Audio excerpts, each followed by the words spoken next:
semuanya, perkenalkan saya Nirmala Agustina dari kelas 10 ATN 1 nomor absen 26. Di sini saya akan menceritakan asal mula kerajaan Cirebon dengan tema Cirebon dan Banteng. Judul saya adalah Walang Sungsang, Pendiri Cirebon. Kerajaan Cirebon merupakan sebuah kerajaan bercorak Islam ternama. Siapa pendiri Cirebon?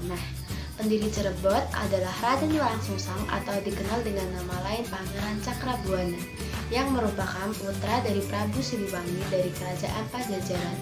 Di mana letak Kerajaan Cirebon? Kerajaan Cirebon terletak di pantai utara Jawa di antara batasan Jawa Tengah dan juga Jawa Barat.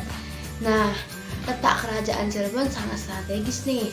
Dengan letak yang sangat strategis, banyak pedagang Islam dari Arab, Gujarat, dan Cina menetap di Cirebon, sehingga Cirebon menjadi pangkalan penting sebagai jalur perdagangan serta pelayaran. Islam pun berkembang di Cirebon. Asal nama Cirebon, Cirebon mulanya adalah sebuah dukuh kecil yang awalnya didirikan oleh Ki Gedeng Tapa, yang kelama-lamaan berkembang menjadi sebuah perkampungan ramai dan diberi nama Caruban.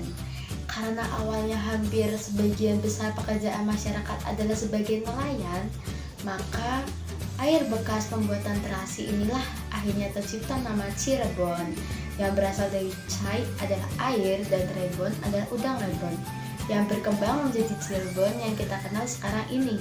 Siapa aja sih raja-raja yang pernah memimpin kerajaan Cirebon?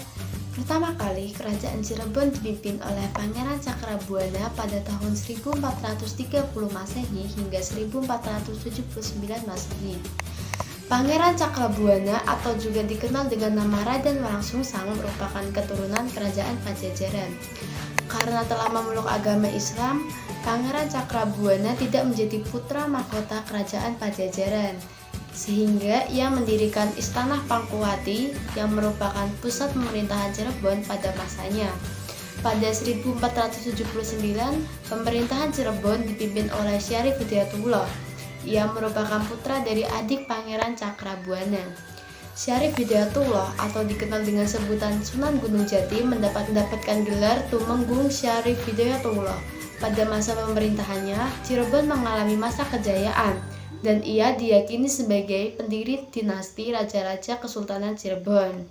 Sultan Gunung Jati wafat. Pemerintahan Cirebon mengalami kekosongan pemerintahan dan mulai diincar oleh VOC Belanda. Kemudian pemerintahan di bawah pimpinan Fathahillah, akan tetapi Fathahillah hanya menjabat selama 2 tahun saja. Karena ia wafat pada 1570 Masehi, setelah Fathahillah wafat, pemerintahan Cirebon jatuh kepada Pangeran Emas, yang merupakan cucu Sunan Gunung Jati. Pangeran Emas mendapatkan gelar Panembahan Ratu I dan memerintah Kesultanan Cirebon selama 79 tahun, yang kemudian ia wafat pada tahun 1649 Masehi. Panembahan Ratu II menjabat sebagai Raja Cirebon menggantikan kakeknya, yaitu Pangeran Emas. Panembahan Ratu II atau juga dikenal dengan Panembahan Adiningkusuma atau Pangeran Rasmi, Sultan Panembahan Ratu II wafat pada 1677 Masehi di Kartasura. Berikutnya, Cirebon terpecah nih menjadi 3 bagian dan menimbulkan terbentuknya 4 karaton dengan para sultannya. Sejarah kerajaan Cirebon dimulai dari kampung kebun pesisir. Kampung tersebut berkembang menjadi kampung baru bernama Caruban Larang dengan pimpinan Haji Abdullah Iman atau Pangeran Cakrabuana.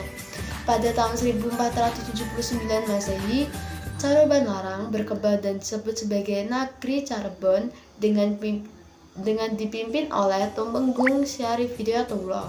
Pada 1677, Cirebon terbagi menjadi 3, yakni Pangeran Martawijaya dinobatkan sebagai Sultan Sepuh dan menempati Keraton Pangkuwati, dan Pangeran Kartawijaya sebagai Sultan Anom membangun keraton sendiri, beserta Sultan Cirebon juga merupakan Sultan Sepuh.